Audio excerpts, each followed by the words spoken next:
The war on Iran has begun. Where it ends and what's ahead for the United States remains unclear at this hour. U.S. Central Command, which oversees our military operations in the Middle East, announcing early this morning that now 4 U.S. service members have been killed. That's up from 3 yesterday, one service member succumbing to his or her injuries.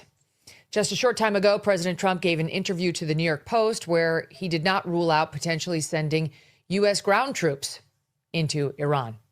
The president saying, quote, "I don't have the yips with respect to boots on the ground, like every president says. There will be no boots on the ground. I don't say it. I say probably don't need them, or if they were necessary. First and foremost, I, Megyn Kelly, am praying for the troops." I mean, that's where my mind immediately went. The guys and the gals who have to actually carry out this mission. Why again? And put their lives on the line. For whom again? Are the ones who are on my mind. And I prayed for them mightily yesterday and the day before. And I hope you have and will continue to as well. Look, there are massive divisions over what we've done here. And people are going to change their minds over the coming days and weeks, one way or the other. But my own feeling is no one should have to die for a foreign country. I don't think those 4 service members died for the United States. I think they died for Iran or for Israel. I think I understand how this helps Iran perfectly well. I get it. I mean, I hope.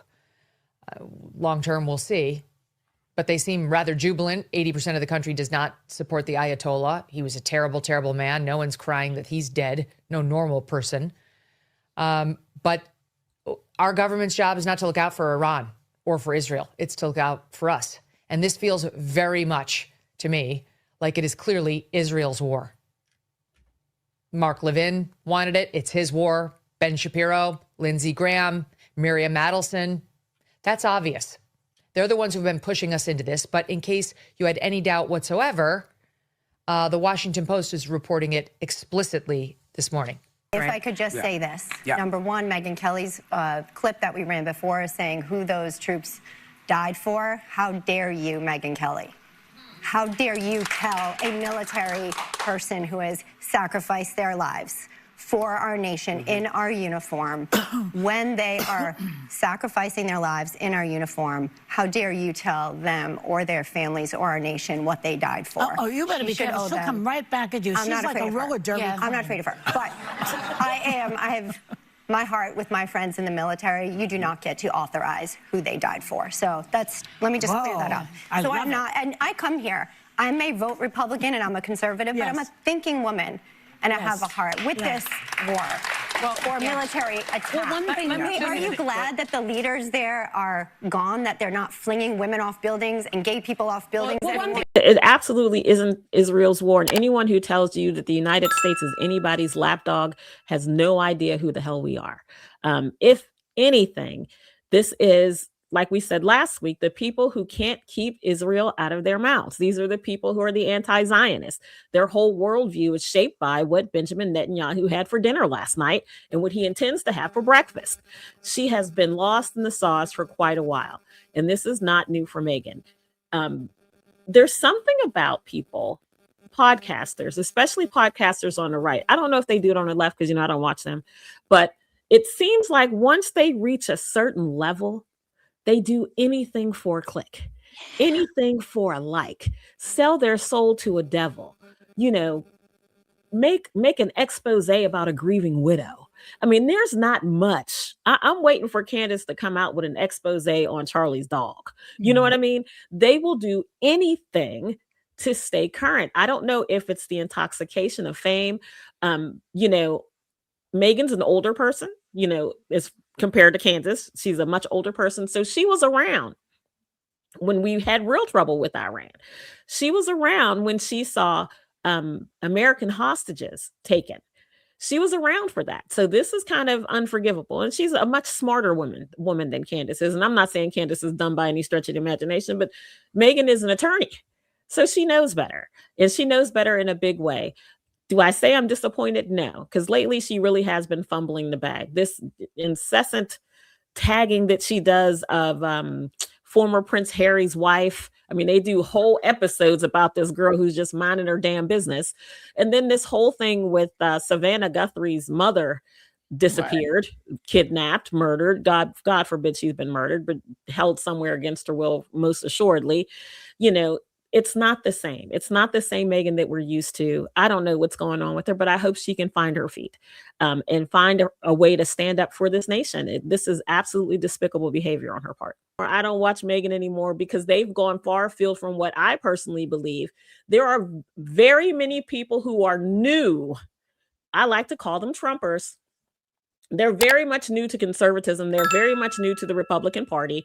So they like to watch people that they think have influence, people that they think are plugged in, and people that they think are connected. But when they watch these people and these people make these grand pronouncements of the next thing that's going to happen and it doesn't, they don't unsubscribe. Maybe they don't watch for a couple episodes and they come back later.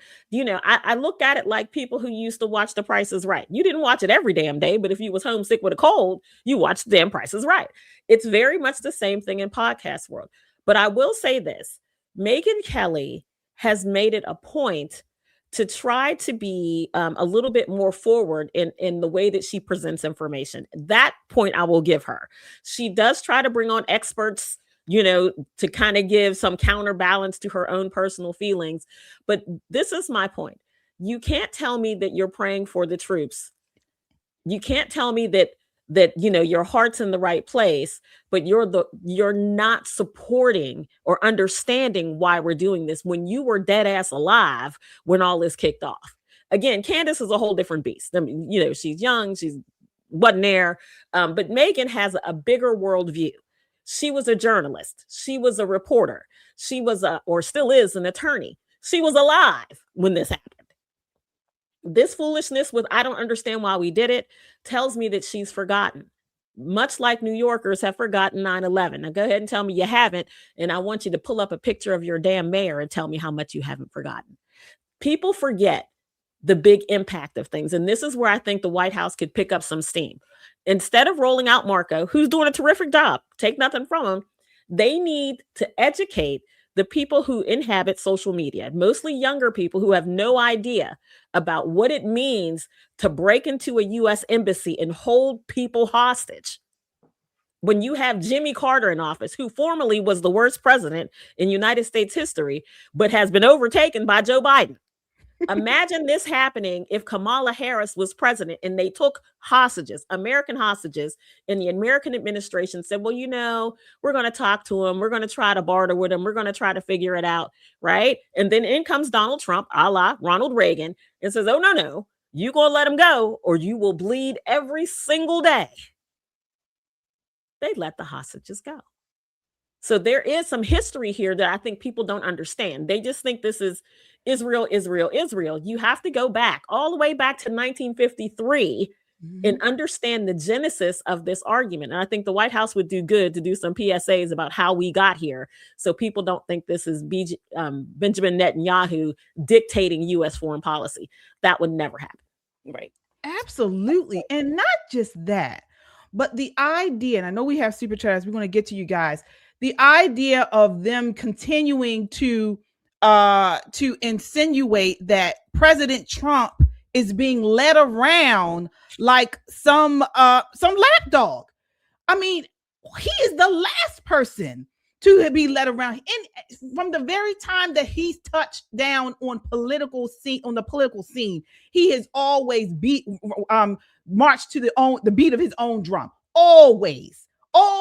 Okay. And not just that, but he's been saying this same thing, the actions that he has taken since becoming president. And I'm not just talking about this time with Iran, but he has every time he said the same thing. He's not playing around. These people cannot get nuclear weapons. Here he is in the 1980s. And Megyn Kelly was here around this time too. No, she's doing exactly what you're doing. She's following the algorithm. I don't care what y'all say. Here we are. When you get the respect of the other countries, then the other countries tend to do a little bit as you do. And you can create the right attitudes. The Iranian situation is a case in point. That they hold our hostages is just absolutely and totally ridiculous. That this country sits back and allows a country such as Iran to hold our hostages, to my way of thinking, is a horror. And I don't think they'd do it with other countries.